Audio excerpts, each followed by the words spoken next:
Welcome back. You're watching special report on how reaching out and touching another person's life can happen across continents, across the seas. We now travel to some villages in Nizamabad district where a foreigner, a stranger from an alien land, has managed to bring in hope into the lives of several young widows and their children desperately in need of help.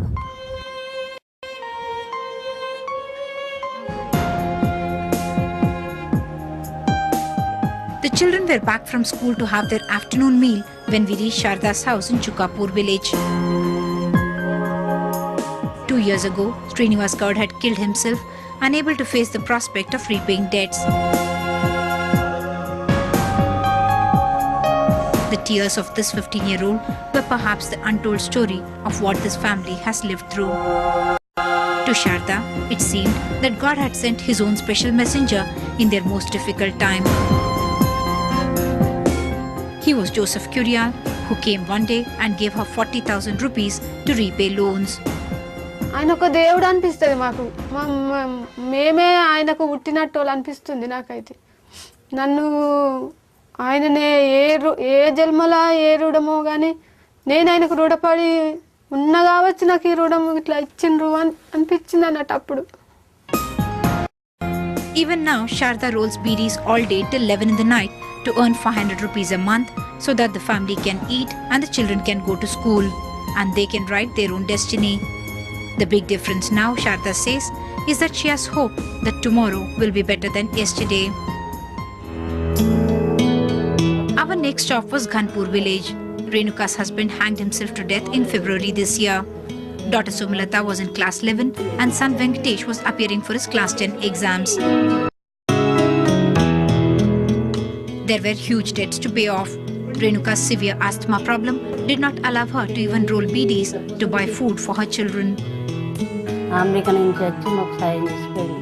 దేవుని లెక్కన అనిపించింది sir, దేవుని లెక్కని దేవుడనే మొక్కుతాం కదా. ఇప్పుడైతే ఆమె ఆయనకు ప్రతిరోజు మేము భావిస్తున్నాం ఆయనను. బ్యాంకులో వేసి అక్క పెళ్ళి తర్వాత అయిపోయాక అప్పు వేరే కష్టం చేసుకుంటా ఈ అప్పు తెచ్చుతాం అనుకున్నాం.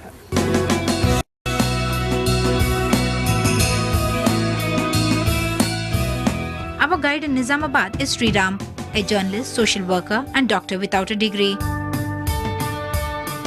He had helped draw up a list of young widows and their families who Joseph could help. చాలా వండర్ అయిపోయినాం మేము.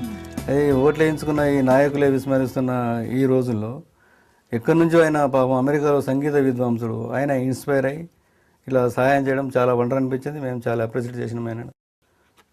నిజంగా ఇటువంటి వాళ్ళు ఉంటారా దేశంలో? దేశం నుంచి ఆయన ఇన్స్పైర్ అయ్యి మన దేశానికి వచ్చి ఇట్లా సహాయం చేస్తుంటే మేము చాలా అప్రిషియేట్ చేసినాం. మేము వండర్ అయినాం. నిజంగా ఆయనకు చేతులు జోడించి మొక్కాలనిపించింది మాకు కూడా.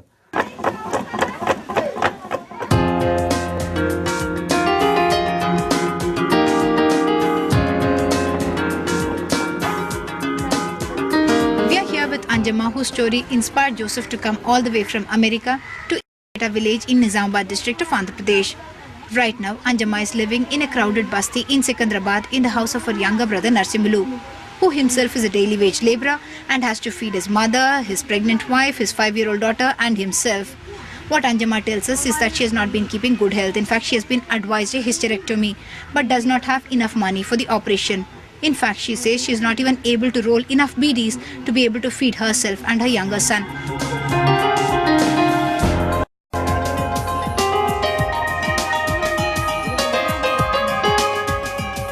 I ask her how life has been after Joseph repaid her debts of 50,000 rupees in April this year. అప్పులు తీర్చిపోయినరు. ఇప్పుడు నాకు తిందామంటే తిండికి లేవు. ఇక నాకు ఆపరేషన్ కావాలని ఇట్లా ఉంది. నాకు ఈ బాధలు ఎట్లయితే ఏం కథ అన్నట్టుగా పెద్ద రంది అయిపోతుంది.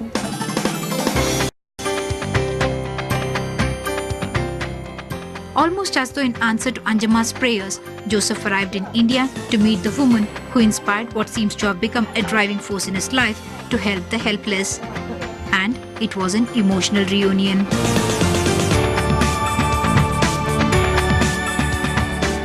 ఎప్పుడు మొక్కుతూనే ఉన్నాను నేను.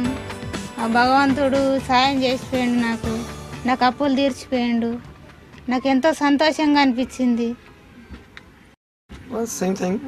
Well, every day I think about her and I pray for her, and I always have her picture in front of me, and always look forward to have a chance to be with her again. I miss her very much when I'm away. I really miss her. You know, she's become my most special person in my life.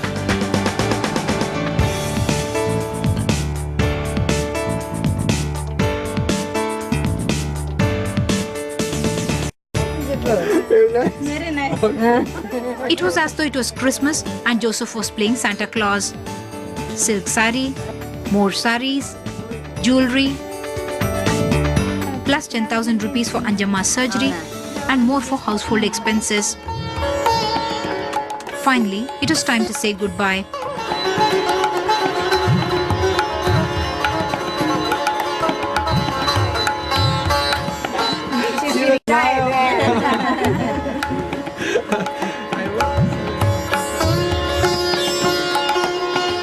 As Joseph moved on to the unfinished business that brought him to India to distribute the 7 lakh rupees he had collected in the 3 months since he met her. Out of that, 1 lakh rupees goes into a fixed deposit that will ensure Anjamma a monthly income.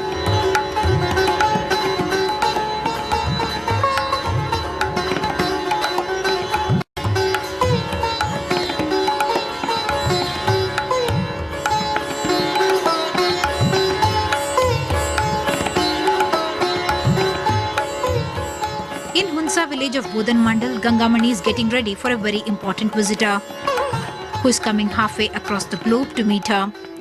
In December 2004, on the same night, both her parents had consumed poison as the baby they called Sweetie slept in the next room. All because the crops failed and loans mounted to over 1 lakh. కొడుకులు ఉన్నారు కానీ ఇప్పుడు అంటే చూస్తున్నారు ముంగడ చూస్తారా ఆడపిల్లలు వాళ్ళకైతే వాళ్ళ సంపదనం వాళ్ళకైతే పాపని చూస్తారు నేను ఉన్నదాకైతే నేను చూడను.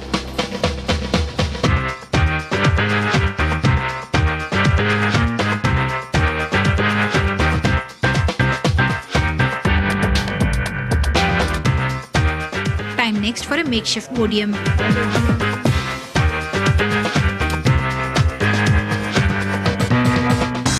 Even as Joseph distributed bank papers that would transfer 1 lakh rupees to the families of 5 young widows, the local organizers of the show were happy to bask in the glory of one man's mission.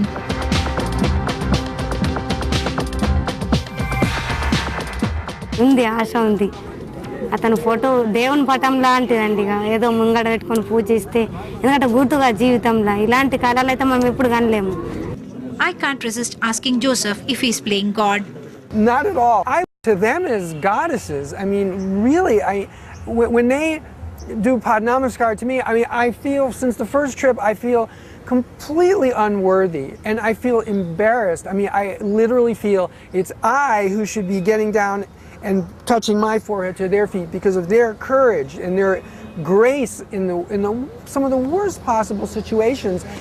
Joseph says he will be back soon to touch and connect many more lives and people here with many more people back home. I'm going to take it a day at a time. I'm going to take one person at a time because if I think of the big picture, it's almost too overwhelming and and I think that happens to a lot of people. They won't do anything. But I don't want to do that. I felt like even if I only helped one person and made a difference in their life, then it was all worth it. But I know that I'm capable of doing much, much more. Little drops make an ocean. Little ripples make a wave. For most of us, life begins and ends and revolves around what happens to us. A few are able to look beyond the whirlpool of their life to feel, think and proactively convert thought into action. Do write in to let us know what you thought of this episode of Special Report to feedback@ndtv.com or feedback@ndtv.in or SMS us at 6388. Till the next week then, with camera person Nazir Sheikh, Uma Sudhir, NDTV.